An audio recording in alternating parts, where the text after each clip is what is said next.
espléndidas, las dos, y me parece que además el debate es válido. Decir, a ver, creo que falta esto, bueno, pues yo veo que se ha avanzado en lo otro, y esa es la riqueza de la pluralidad y de un espacio como este. Como además en este panel es experiencia de participantes en Beijing, yo había anotado algunas de la memoria, de los relatos de lo que fue esa experiencia en Beijing. Como se ha dicho aquí, la delegación mexicana fue una delegación espléndida.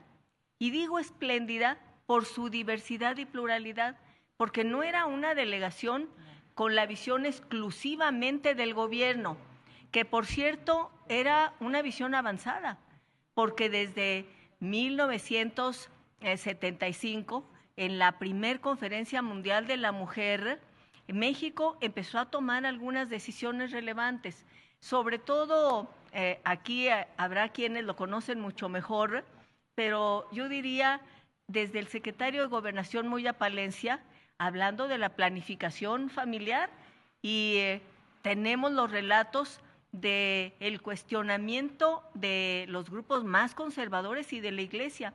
¿Cómo que planificación familiar si las mujeres nacimos para tener hijos?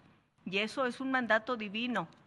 Entonces, la delegación fue una delegación ya varios años después, de 75 a 95, con una visión avanzada en algunos de los ámbitos fundamentales. Y había personajes extraordinarios. Pepe Díaz de León, que estaba ahí, que en paz descanse, y que tenía una posición avanzada en progresista, en esto que Malú ha mencionado cuando relata cómo estaba presente una visión conservadora en una delegación plural en donde se invitó a mujeres como, ¿cómo se llamaba? Fernández Cueto. Fernández Cueto, Paz Fernández Cueto. Iba en la delegación oficial y se sabía que mientras la posición del gobierno era la planificación familiar, la parte conservadora y muy de derecha, religiosa, iba también en la delegación. Yo fui invitada como parte de la oposición, era una delegación diversa y plural.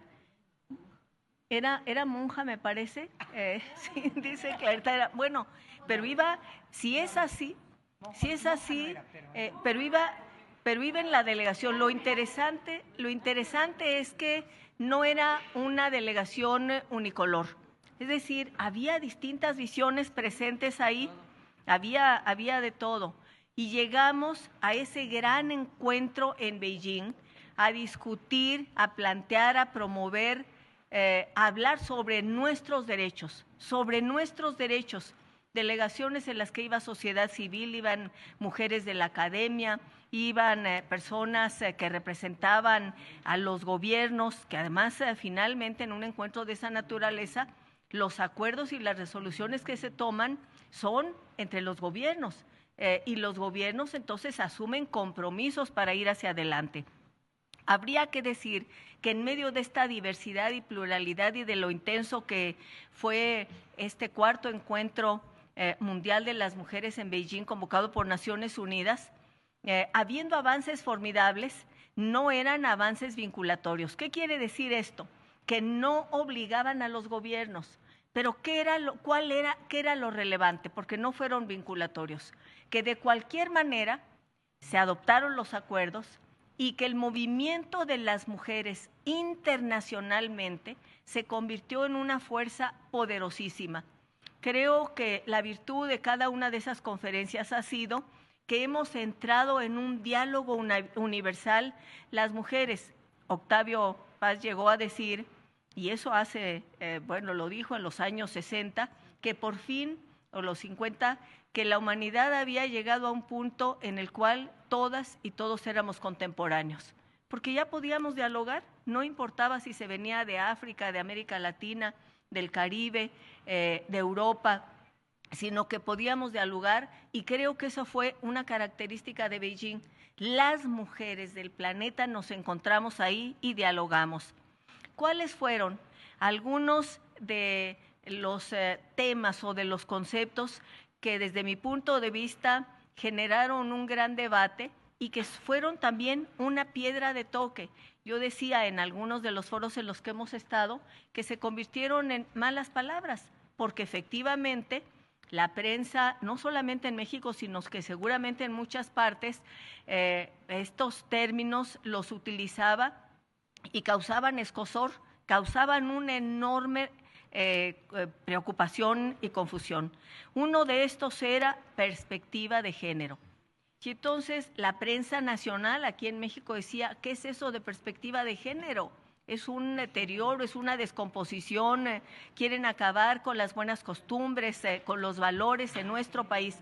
Y entonces que en un evento de estos, mundial, donde estaban los gobiernos, se adoptara el compromiso de tener políticas públicas y decisiones con perspectiva de género, eso ya significó una transformación, porque las mujeres con nuestra presencia hemos también transformado el lenguaje. Se ha cambiado, el andamiaje jurídico se ha transformado con esta visión y las palabras han cambiado. Hemos introducido nuevos conceptos en el ámbito de las decisiones de políticas públicas y también en la legislación. Perspectiva de género. Y hablar de la transversalidad de los derechos era otra mala palabra. ¿Cómo que transversalidad? ¿De qué estaban hablando? ¿Con qué se come? Y sobre todo, en los grupos más conservadores, este concepto era un concepto que no solo no se entendía, sino que además era utilizado para decir están en contra de la moral no solo pública, sino de la moral familiar, personal, individual. ¿Cuál fue otro de los conceptos que estuvieron presentes y que generó un gran escozor? El concepto de empoderamiento. Aquí, para descalificarlo en México y seguramente en países de habla hispana, donde hablamos en español, decían es un anglicismo. Es inaceptable que traigan esos anglicismos a nuestra realidad. Es una osadía. ¿Qué quiere decir empoderamiento? Ahora utilizamos el concepto en todos lados, pero creo que nos ha permitido hacer una reflexión a las mujeres, que todavía está presente, que está en curso y que seguirá seguramente, sobre cómo concebimos el empoderamiento. Y el empoderamiento, hemos dicho que es la posibilidad de tener las condiciones para tomar decisiones propias, tanto en la vida personal como en la vida pública. Y el empoderamiento nos ha permitido convertirlo en una bandera para decir los espacios de decisión son nuestros espacios, nos corresponden. Marcela Lagarde habla de empoderamiento con un concepto que a mí me parece que es muy afortunado. Ella habla de poder no para subordinar. Y me parece que eso es muy importante, que planteemos el empoderamiento no para subordinar, sobre todo si las mujeres venimos de una condición milenaria de discriminación, de subordinación y de exclusión, y entonces estar en un espacio de poder o poder con una visión colectiva y no para subordinar. Eso es uno de los valores fundamentales, pero también empoderamiento a partir de que liberemos nuestra condición que nos mantiene en este terreno chicloso, como le hemos llamado, que nos impide participar activamente y tener otras autonomías, la autonomía económica de manera puntual. Y yo aquí, Clarita sigue en el uso de la palabra, pero diría que ese empoderamiento es imposible si no hay una transformación de fondo en el modelo económico y un cambio estructural que incorpore a las mujeres a esa autonomía económica y a la toma de decisiones. Y por eso que en Beijing se haya planteado la importancia de contabilizar el valor económico del trabajo que antes había sido invisible, resultó esencial. Clarita lo relatará con más precisión, pero como ella lo ha dicho y como todas seguramente recordamos, fue una batalla muy fuerte. Malú relataba cómo Clarita y ella iban a plantearles que era fundamental que se reconociera el valor del trabajo doméstico, el trabajo de cuidados y que estuviera en las cuentas nacionales. Y finalmente se aceptó, pero se aceptó a medias.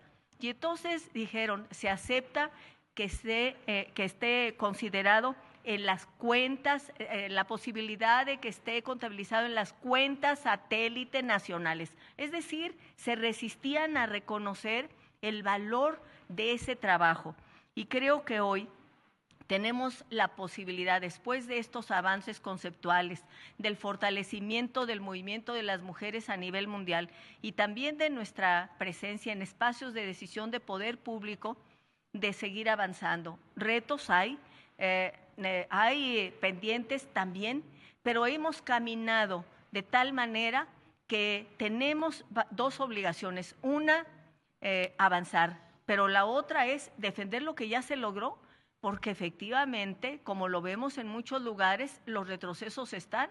Lo que vemos en Argentina, desaparecer el Ministerio de la Mujer, el Ministerio de los Derechos Humanos, prohibir el uso de la palabra género en todo el lenguaje público en ese país, y lo vemos también en los Estados Unidos. Yo diría finalmente, en el caso de Estados Unidos, que la intervención de Hillary Clinton en esa cuarta conferencia de la mujer fue extraordinaria, pero llega Hillary Clinton y lo que ella planteó, ya se había dicho por otras, pero Hillary Clinton lo hizo con una enorme fuerza.